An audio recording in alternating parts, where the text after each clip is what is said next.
Hello everyone, and welcome to another episode of Daily Gwei Refuel, where I recap the latest news in the Ethereum ecosystem. I'm your host, Anthony Sassano, and it is the 19th of November 2024.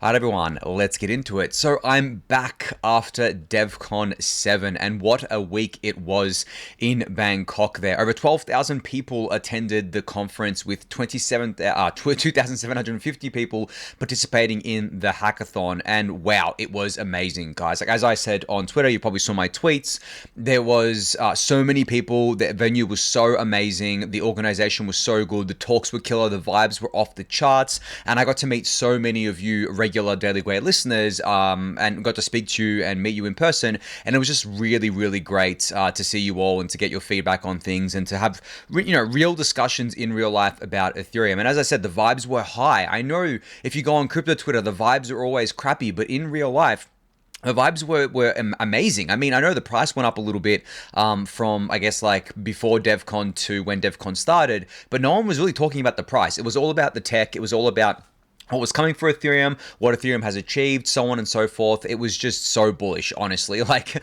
it's kind of striking how different the vibe and the sentiment was in real life as opposed to online on crypto Twitter. And, some people would say, well, of course it's going to be like that. It's an Ethereum conference. I'm like, yes, it's an Ethereum conference, but it's also a developer conference, right? This is not a conference that is meant to be attended by people that really, I guess, like, aren't interested in developing on Ethereum or aren't interested in being part of the Ethereum community. It's not a trade show. There wasn't any sponsor booths. There wasn't anything like that. It's a conference run by the Ethereum Foundation, and that means it was fully Ethereum. There wasn't like L1s kind of sponsoring, other L1s sponsoring booths, things like that.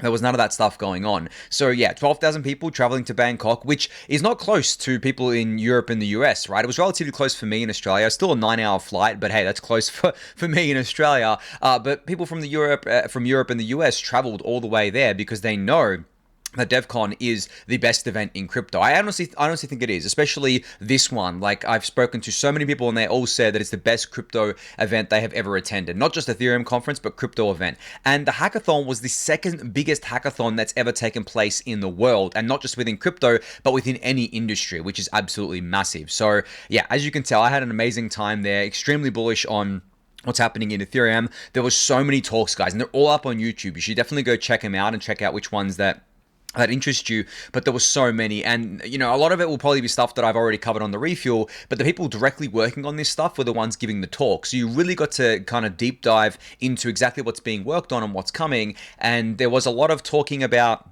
things like interoperability between L2s. That was definitely a main theme. L2s generally, there was a lot of talk about apps other than infrastructure. Obviously, infrastructure is still a heavy thing within the Ethereum ecosystem, but there was a lot of discussion around apps and what these new kind of L2s enable on the app layer. There was also a lot of talk about the core protocol and scaling up L1 as well as the L2s, or scaling up L1 for the L2s. So yeah, there was a lot definitely going on here. But as I said, like, it was amazing for me personally because I got to meet so many people in real life, so many Daily Gwei listeners, and even people who didn't listen to Daily Gwei just knew me from Twitter. It was just great meeting everyone because the vibes were always high. I don't think I came across anyone that was like bearish or negative at all, which was amazing. And it just really added to the fact that, as I said, the venue was great, talks were good, the whole thing was run really well. I think the only, I guess, like, negative I could say is that the weather, because I'm not used to humidity, it was humid like every single day, like over 30 degrees Celsius and humid every day, and it made basically walking anywhere, not impossible, but like if you walked anywhere, you would just sweat the whole time and it would be gross. But then getting around Bangkok, for those of you that attended, but also people who have been there before, it is not an easy thing to do because there is always traffic. And you could get on one of the bikes, I guess, to avoid the traffic, but then you take the risk of, you pretty much a lot of the time didn't get a helmet, and the people on the bikes, like the Grab riders on the bikes, drive like maniacs, so it doesn't feel really safe. But that was really the most efficient way to get around, because you could walk places, you just sweat, you could go in a car, you'd probably get there like, double the time it would take you normally, because there was so much traffic. But I guess that's not really a negative, I would say. It's more of just something that, I guess, put a damper on things for people. But what was really nice about the DevCon days, like the 4 DevCon days, was that a lot of the side events didn't take place on those days, because the Ethereum Foundation requested that the side events be done at the before the event and after the event, as not to split things up, especially in a city like Bangkok, where you could probably maybe attend like 2 things in a day because of the traffic, so it wouldn't really be worth going to multiple events. So the main venue was always packed. It was so busy. It seemed like it got busier as time went on. Like more people came as time went on, which was great there. But yeah, anyway, enough of me rambling about DevCon. There are a few updates to get through over the last, I guess, like almost 2 weeks now. A bunch of updates that came out of DevCon as well that I'm going to cover. Just before I do that, I do want to shout out this thread that ETH Global put together of the finalists from ETH Global Bangkok. So from that hackathon there were 10 projects that stuck out.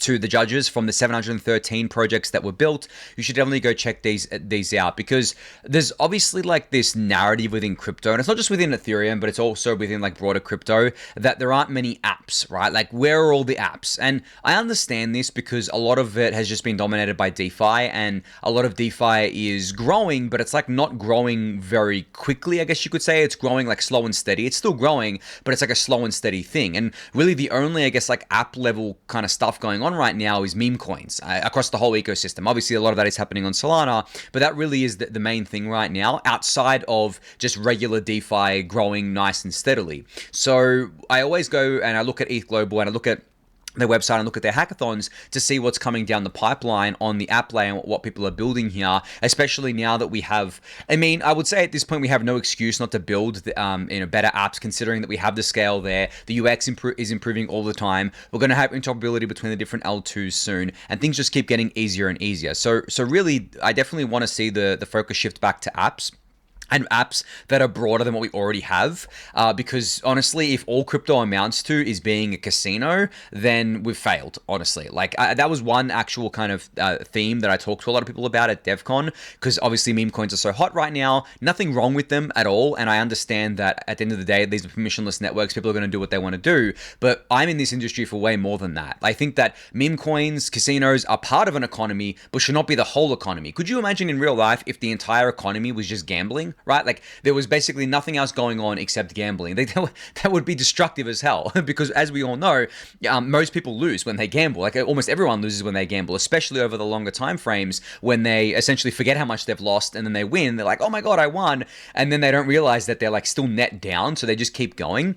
So it would be incredibly destructive if that was the only thing. But it is still a necessary and, I guess, like, a necessary part of the wider economy, just like it should be a necessary part of the crypto economy and the on-chain economy, but it should not be the only thing that we focus on. It should not be the only thing that we hope for out of this industry, because the tech can enable so much more than that. It really is sad if that's all we amount to. And I'm not saying that that will be the case. I definitely don't think it will. I wouldn't still be in this industry if all I thought that we'd be doing is amounting to a casino. But obviously, given that I think that what a lot of the participants are in crypto for, like speculation, what a lot of the infrastructure actually enables today, and what a lot of the focus is on, because number go up right now, especially in a bull market, is that remains dominant. But I do think as we kind of, I guess, continue to scale up into the future, as more and more different types of builders come in, as more and more of these newer financial apps, not speculative apps, are enabled, those things will definitely become, more and more successful and grow more and more, and we'll have a broader, more diversified economy. Because at the end of the day, we know from real life that if a country has like most of their economy in one sector, then they're incredibly, incredibly fragile as an economy, because it means that if that sector goes into a recession, or if that sector falls out of favor, or if that demand goes down, essentially it can pull the entire economy of that country with it. And it's funny, in Australia, we actually have this issue where our economy is pretty heavily mining. We mine stuff out of the ground and sell it to other countries. And the internal economy is just it's selling shit to each other, basically selling houses to each other, restaurants, stuff like that. Australia is a strong economy, but it's because of that mining sector primarily. Imagine if people stopped buying that. Imagine if people stopped buying those materials or got that from somewhere else. It would negatively impact the Australian economy, just as an example here, because I'm familiar with it. The same is true for a blockchain. If all you've got going on there, if all we've got going across any blockchain is speculation and meme coins, then when that stuff inevitably washes out and that stops being like the main, I guess, like value driver of your economy, then it can be brutal the other way around as well. So I want to have a more diversified on-chain economy. I don't just want it to be speculation and meme coins. I want it to be way beyond that. Payments, right? Loans, like under-collateralized loans, stuff like that. The real world stuff that we're already doing with the centralized system, but on the on-chain economy, in the on-chain system. So that's my hope. But you should definitely go check out the ETH Global projects. They highlight a bunch of these different things, and not just within the finance industry, but also within everything else that can happen on chains here. So I'll link this in the YouTube description below for you to go check out. Next up here is an announcement that myself, Bankless, and the Grow the Pie team made at the Bankless Summit. So we've created a new website called ethismoney.xyz. It currently only works on desktop. It does not work on mobile right now, but mobile support is coming very soon, and it is still an early version of this website. But the purpose of this website is to showcase exactly why ETH is money. You know, we say it all the time. We meme it on Twitter, but we don't really show it, and we don't really explain it. And that's exactly what this website is trying to do. So as I said, you can go check this out on desktop, but you can see it in front of me here. So essentially, as you scroll down, you'll see things like, where is ETH actually sitting in the Ethereum economy? You know, I always say that I like that L2 scale Ethereum block space because that means we can scale ETH as an asset. And that's exactly what happened here. What's happening here. As you can see, there's been a lot of ETH exported into these L2s over time, and the trend is generally up here. And you can see the L2s listed on the right-hand side and what they're all doing there. And then you can kind of get an overview of where ETH is held. Like, where is it held as a store of value? Who is it held by? There's a list of entities here. This is all going to keep getting updated. There's going to be more entities added here. And then we have a really nice graphic here showing Ethereum's monetary policy. Now, we had this, we being me and Eric Connor, had this on ETH back in the day, a similar thing, but there isn't really something like this that has existed before. Essentially, we put this together. Me, myself, Grow the Pie, the Bankless, and a few other people put this together here. And as you can see, monetary policy is algorithmic. Its issuance rate is algorithmic because it takes into account the fact that it changes based on how much ETH is staked, but it also changes based on how much ETH is burned. And as you can see, like, since the merge, I've essentially been straddling this line here, this basically like zero line. Like, sometimes we have uber deflationary periods, then we have slightly inflationary, but generally the trend is that it's basically at zero. So it's a really nice way of highlighting what that kind of looks like here, and why ETH is such a strong store of value. And then you can scroll down, there's a bunch of other information here, and then you'll be able to get involved with the community soon enough. You can register your interest here for the Discord channel. But yeah, we're basically trying to grow an ETH is money army, trying to grow an ETH is money and a support system around it, and get people rallied around this. So you should definitely go check this out if you haven't yet. Register your interest. I'm excited to have this out there finally. But as I said, this is just the first version of it. It's going to be updated a lot. There's going to be a lot more stuff happening on here. And it's going to be a community-first initiative. It's not just going to be myself, Bankless, and Grow the Pie running this. It is going to be a community initiative, a community-funded initiative as well. We have interesting ways of funding the development of this website. But yeah, I just wanted to give a huge shout-out to Bankless, but in particular Ryan, who put a lot of work into this, and also the Grow the Pie team for get this done. Honestly, like, I think this was kind of so to give some context here, I had an idea for a website like this a while ago, and I passed this along to Ryan, and then he really liked the idea and just ran with it. So full credit goes to him and the Grow the Pie team for doing the majority of the work on this. I just generally gave feedback on it and came up with one of the initial ideas for this, but they've really poured their heart and soul into this and made it, like, I think, one of the best websites you can find out there, if not the best website that we have right now, to track ETH, why ETH is money, what ETH looks like across the Ethereum economy, and it's just going to get better over time. So you can go check that out. I'll link in the YouTube description below for you to do so. All right, so we need to talk a little bit about the ETH ETFs, and this is something positive. I know usually when people talk about the ETH ETFs, it's been negative because everyone's like, oh, it's still net outflows. I didn't have as much as demand as the BTC ETFs. No one's buying the ETH ETF, blah, blah, blah, blah, so on and so forth. Well, as of, I guess, like the last couple of weeks, the ETH ETFs are now net positive overall. So you can see here that it's 139.6 million in the green. So this means that we've basically fully erased all of the outflows that came from ETH, and we're on the up and up here. And as you can see, I think last week was the best week that the ETH ETFs ever had, from the 6th of November to the 13th of November. So this is a little while ago, actually, not last week. I forgot that today's the 19th, but that was like the best week, I believe, that the ETH ETFs have ever had. And that's showing that there is real demand there for the ETH ETFs. There are people wanting to buy them. There are institutions wanting to buy them. And obviously, we hope that this trend continues, but it is a positive trend here. Especially, I mean, if you look at the data since launch, it hasn't been pretty, right? Like, I'm not going to sugarcoat this and say that it's been pretty. There's been a lot of outflows from ETH, right, as you can see here. And then there's just been, like, I mean, kind of a, I guess, ping pong between outflows and inflows, as you can see from the numbers. But really, from the 6th of November to the 13th, things changed. And over the last, I guess, couple of days, there's been some I guess, medium-sized outflows, not really large outflows, but I guess that's just following price action. There seems to be some consolidation across the board right now within crypto, especially on ETH, because ETH went from 2,400 to 3,400. that was like $100 billion market cap increase, by the way, guys, and now it's at like 3120, I think. So from that perspective, that's pretty normal there. But yeah, the trend is looking really good on the ETH ETFs, and I think that we're going to see at one point billions of dollars going into the ETH ETFs each day, and that might be towards the end of the cycle. But I do think that the demand is going to keep ramping up from here on that. All right, so as you guys know, Trump is currently selecting a bunch of different people for his cabinet and already made a variety of selections. And the question on everyone's mind is, who is he going to put in power as the SEC chair, potentially the CFTC chair, and anyone got to do, I guess, like with the financial system and anyone that touches crypto. Now, there was, I guess, like something a couple of weeks ago that apparently Charles Hoskinson was going to advise Trump on crypto-related matters. I don't know if that was true. It seemed like it was fake news at the time, but there was another announcement today that came from a much better source, which is the Wall Street Journal here, that says that Trump is expected to discuss appointments with Brian Armstrong. And as you guys know, Brian is the CEO of Coinbase. And I quote tweeted this by saying, Brian is one of the best people we could possibly ask for to be advising Trump on crypto-related topics. I honestly couldn't think of anyone better.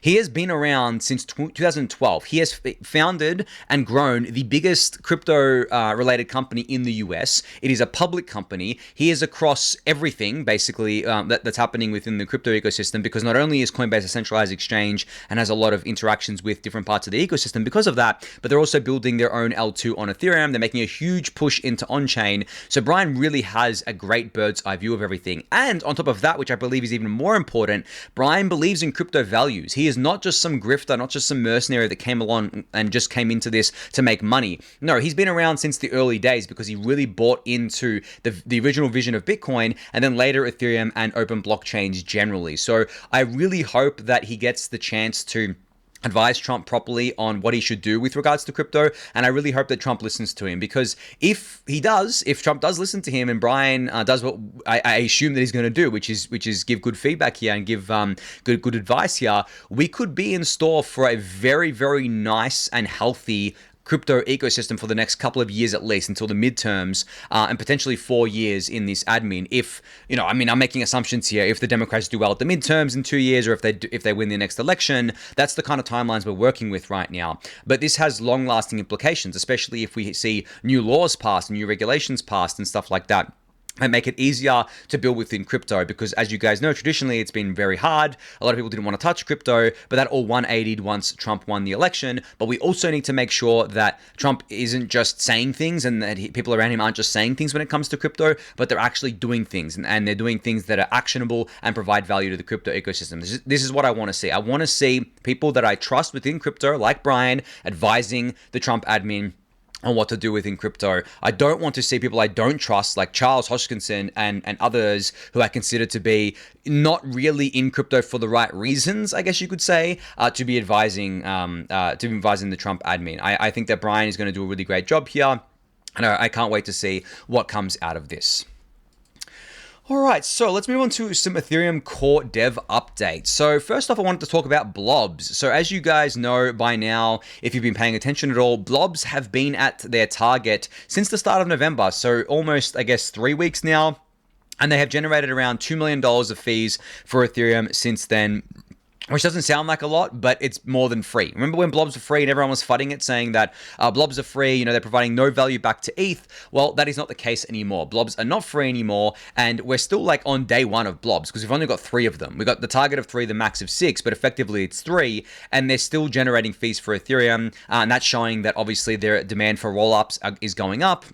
Demand for ETH is going up, and it's been great to see that this is happening here. And I said in this tweet as well, Ethereum will keep scaling up blobs and the demand will keep eating them up aggressively. The trend is up. And you can actually play around with that blob simulator that Tim Robinson made that I showed you guys on one of the refuels to see how this plays out, because we're not just going to be on 3 blobs forever. We're going to scale this up aggressively, like hopefully getting to, I think the target right now, but like it's a soft target, I guess, and it can be changed, like 128 blobs. So orders of magnitude bigger than where we are today. Like if we got to 128 blobs, it would be 42x increase from what it is today. Now, what you can do is you can actually like make a naive, what's the thing I'm looking for here? What's the word I'm looking for here? Naive assumption around what the fees would look like if we had that many blobs. You could basically 40x the 2 mil fees. You could say $80 million of fees would come from blobs instead of $2 million here, while L2 fees remained low because the blob fees are still quite low. I think the average right now is like 4 or 5 Gwei, so it's still quite low. It's not like 50 Gwei or something like that. But Tim Robinson's blob simulator tool allows you to kind of simulate different outcomes here, so you can obviously have assumptions here around demand, but then model it out if that was to actually come true. Now, speaking of blobs as well, Tony here put out a great ETH research post today where he said, with ongoing discussions about increasing the blob count while lowering the execution layer payload size in Pectra, I've summarized 4 potentially interesting changes to the blob fee market. My stance is clear. We should scale up the blob count in Pectra while reducing the maximum payload size. This way, we lower the worst case limits while giving users what they demand, more space. So you should definitely go give this, this research post a read. I'll link it in the YouTube description below. But essentially what, Tony's advocating for, and I guess like what the suggested updates are that raising the min blob fee to allow for faster price discovery. This is something I've talked about on the refuel before. Automating the blob gas update fraction, which makes it future-proof. Normalizing the excess gas prevents an edge case where the blob base fee drops after a fork that increases the target, though nothing bad can happen if we don't do it. And making the base fee scaling symmetric ensures that mechanism stays as is. So it scales plus 12.5 at the extremes of 0 and 6 blobs. So essentially he's just proposing to summarize all of these changes into the existing EIP 7762, which is the one that raises the min blob fee for allowing for faster price discovery here. But I guess for me personally, you can go read this for yourself. I'll link it in the YouTube description below. But for me, what I want to see, and I think what the guiding principle should be here, is scale up blobs aggressively as much as we can without increasing the bandwidth requirements too much. Because as I've discussed before, if we increase the bandwidth requirements too much, we risk kicking off certain players on the network, such as solo stakers, and we don't want to do that for obvious reasons. So we need to keep scaling up blobs, and it's a delicate balance here, but we need to keep scaling up blobs because they can't remain at ceiling forever, because then the base fee just keeps going up for the blobs, which means that the fees on L2s will go up eventually, and that just leads to a bad user experience there. And as Tony said here, this needs to happen in Pectra. I know we're really late in the game here, and Pectra is probably going to go live in like March or April of next year. So we're very late to get, I guess, changes into Pectra, but there needs to at least be a blob count increase in Pectra. I think going from 3 to 6, so 6 target and a 9 max is what's kind of being floated here as well. There is the initial one that's being floated, which is 4-6. So don't change the max, but change the target to 4. I would like to see a target of 6 and a max of 9, ideally, because of the fact that if we only do 4, then we're stuck with 4 for like potentially a year, and it's not good enough. And I know Peer Dash should hopefully come in the next upgrade after that, but I don't think it's going to be enough. It is definitely very conservative. I think we can be more aggressive here, but we also want to make sure that we have the data to back this up, and I think there's a lot of work being done on that, and we want to make sure that we don't overload the network, of course. But as I said, you can read this post for more information about that, but that's my general stance on blobs there.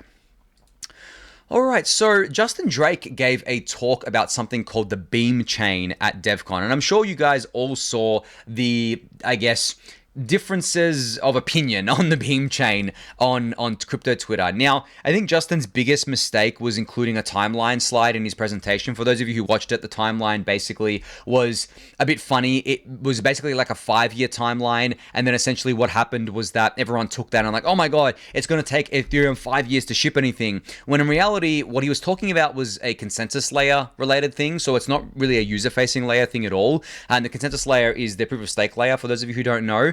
But people were acting like because we would, if we were to do this beam chain thing, it would mean that everything else that happens on Ethereum would get paused. Like all the other development that happens at Ethereum core protocol would get paused. And that is completely wrong. And obviously you guys listening to this know that's completely wrong because you're not silly enough to believe that stuff. But Justin then did a follow-up talk at the Bankless Summit about this. So he didn't talk about the beam chain specifically, but he basically created this little, I guess, like timeline here where he shows where we're at today and what we're going to be like in 5 years, and then where everything fits in there. So you can see the beam fork basically comes at the end of the 5 years here. But there's so much other stuff happening at L1 in between then and now at every hard fork, essentially. So this is like a summarized 5-year roadmap for Ethereum. For Ethereum L1. This isn't including the L2s, by the way. This is just the L1 and what we're bringing here and what we're doing here and how this will actually improve Ethereum. And he talked about this. I highly recommend going and giving his talk a watch. It's actually live on Bankless's YouTube channel right now. You should definitely go watch that. But I think you should watch that before you watch the beam chain talk. Like the beam chain talk should have come after this talk, I think, because it gives better context around the beam chain and it explains the timeline a lot better.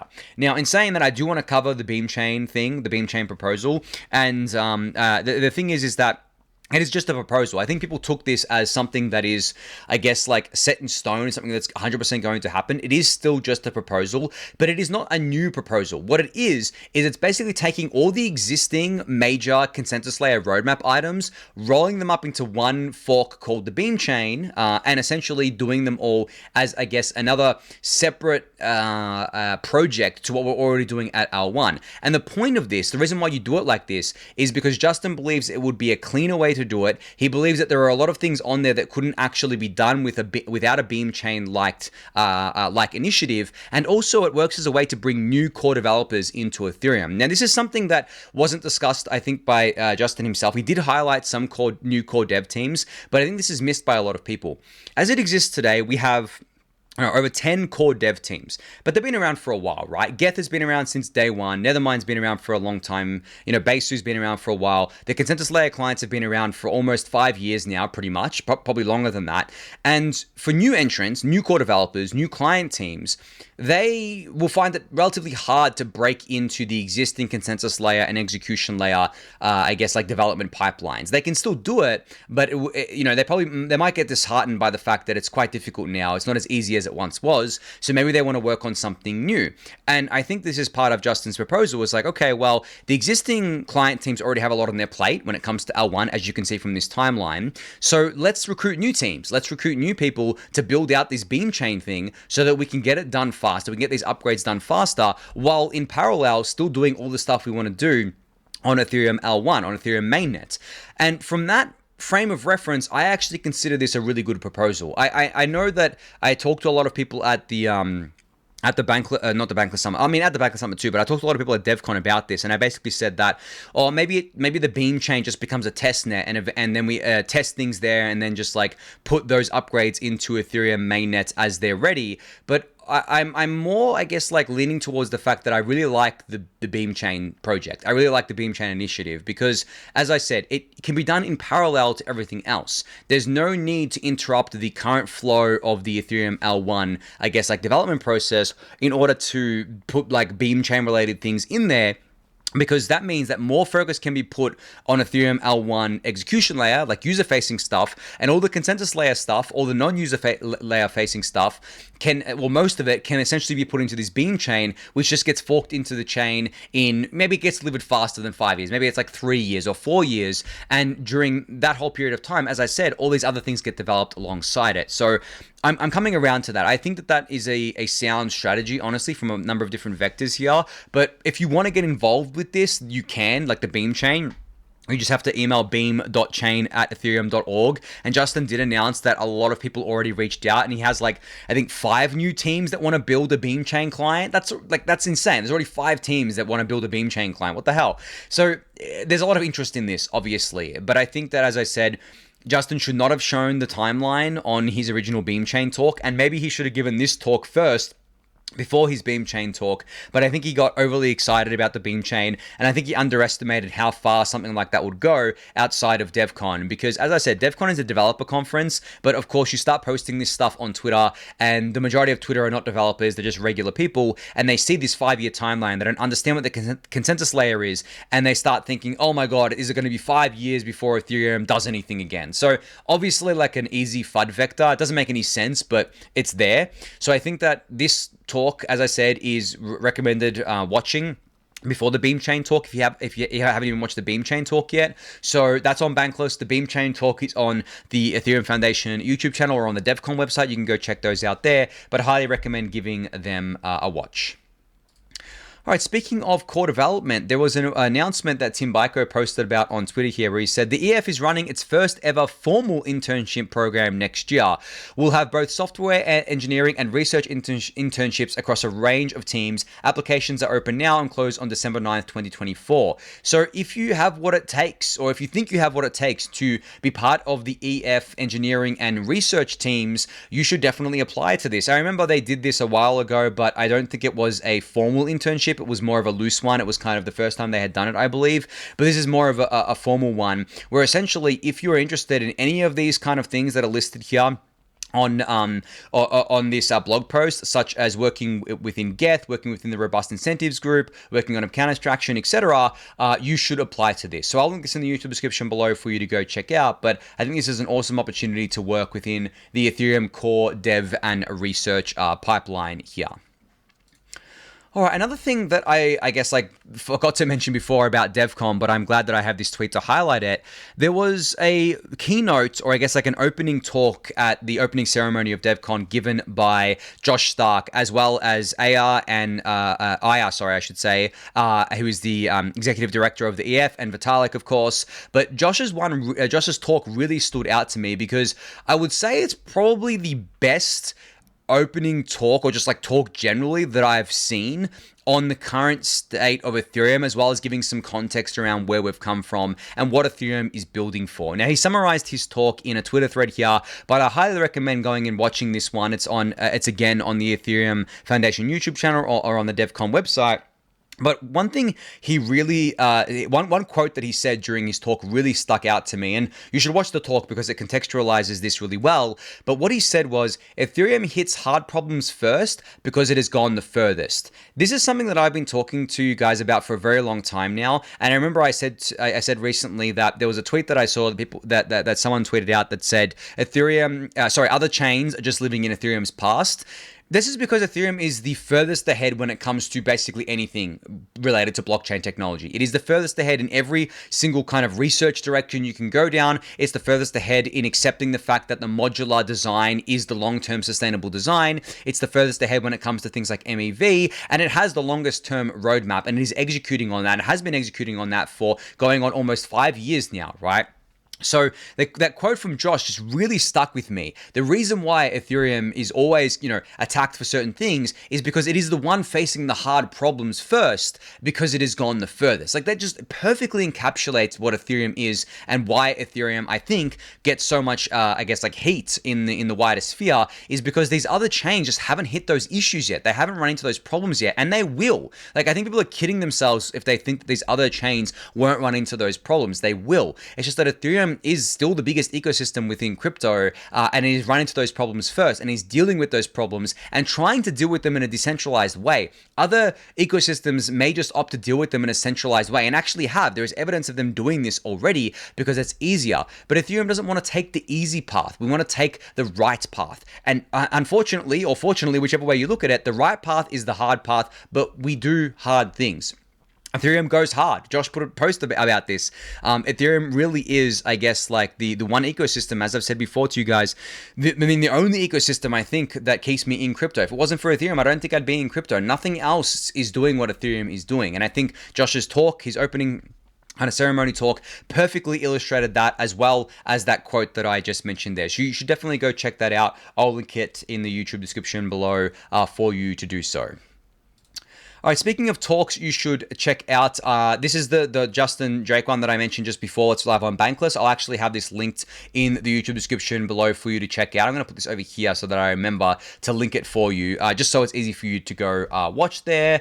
There's two other talks that I recommend you go watch. Of course, they're mine. One of them was a debate. So there was a debate had, are blobs good for Ethereum, between myself, Ansgar, Tim Robinson, and 0x Bread Guy. Ansgar works at the Ethereum Foundation. Tim Robinson made the Blob simulator and also works at a VC fund, and 0x Bread Guy now works at Mega ETH, but has been a bit of an independent voice within the Ethereum community talking about blobs, and it was a really great debate. It went for about 45 minutes, and then we had 15 minutes of Q&A, so you can go watch that. I'll link it in the YouTube description below for you to check out. And then finally here, my talk from the Bankless Summit is live. I got a lot of good feedback on this talk. People seem to enjoy it. It was a bit funny for me, like just standing on stage. I didn't know how people were going to take this, but essentially in my talk, what I did was take people on a journey through Ethereum's history. I looked at what Ethereum is like in the present and what I think Ethereum is going to be like in the future. So you can go give that a watch. I'll link it in the YouTube description below for you to do so. Now, just before I finish up for today, I did want to give a massive shout out to Bankless for their Bankless Summit. It was one of the best events that I've ever attended. It was the perfect end to DevCon, honestly. Like I went home on the Sunday, the Bankless Summit happened on a Saturday. It really was the icing on the cake. Like I already had an amazing DevCon by that point, and then I went to the Bankless Summit, and the quality of the talks were incredible. For those of you who don't know, the Bankless Summit was basically like a TED style kind of, or TED Talk style summit, where essentially there was a bunch of speakers, not just me, giving presentations and speaking on various different topics, and every single one, except one, I think. Like I know the one that I didn't like the most, but I'm not gonna say which one I didn't really resonate with. But like, you know, there were just extremely high quality talks. The people talking about these things really cared about the subject matter.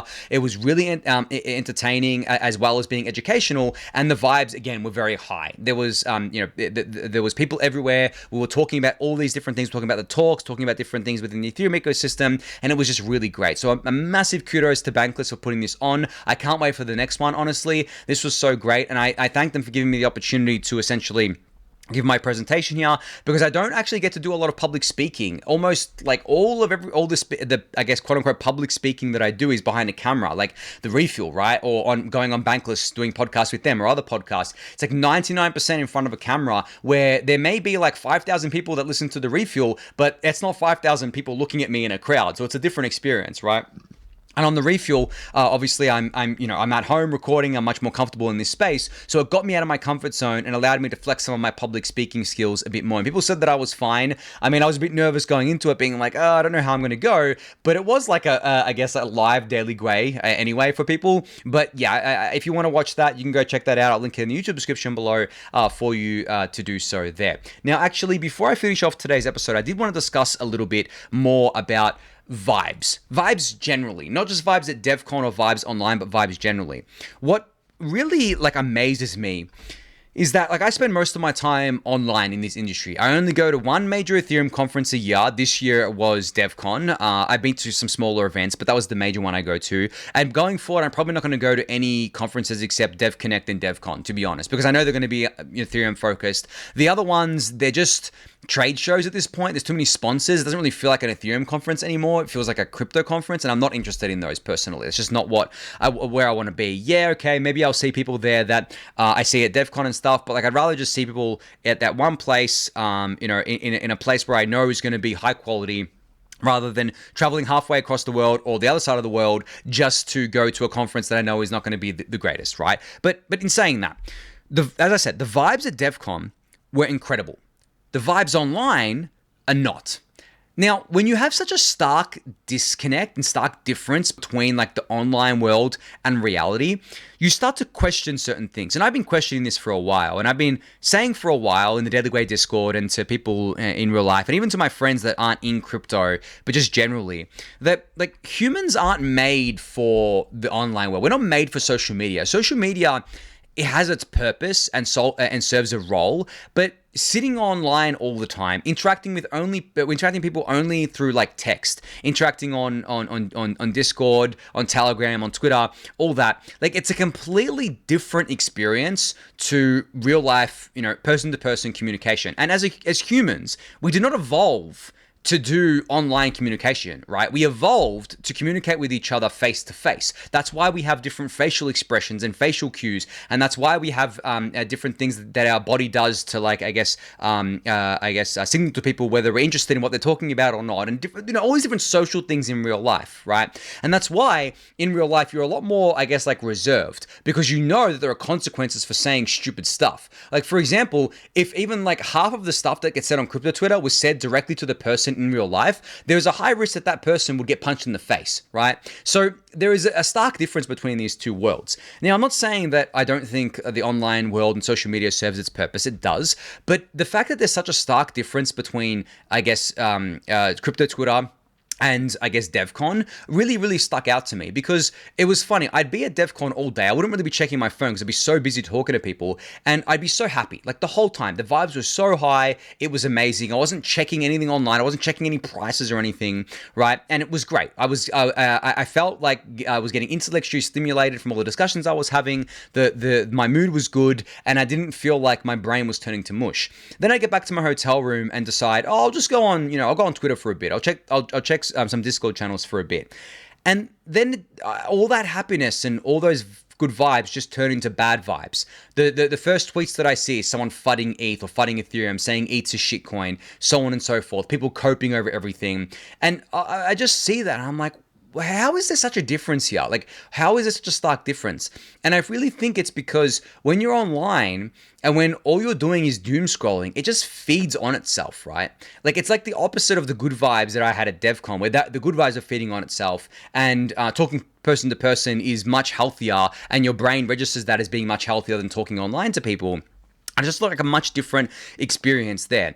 And as I said, this is not something that is exclusive to crypto. This exists, like, I think, across all of the online world. And I think that there is no good conversations that can happen online, especially on social media. I don't think you can have good debates. I don't think you can have good intellectually honest discussions. I think that when it comes to social media, the currency is engagement, and you don't get engagement by being intellectually honest or by being someone who brings good vibes. You get the most engagement by being controversial, by being dramatic, because that's what people really resonate with, or not resonate with, but really respond to, I should say, because they either want to correct you for fudding something, or they want to make fun of you because you're being an idiot, so on and so forth. So that really is the best way to get engagement. Now, if you did that in real life, right, it's a completely different thing, because one, you don't have a huge audience like you do online. For example, if you're speaking one-to-one to someone in real life, right, and let's say you're at the conference, let's say I'm at Devcon, and I'm speaking to someone one-on-one.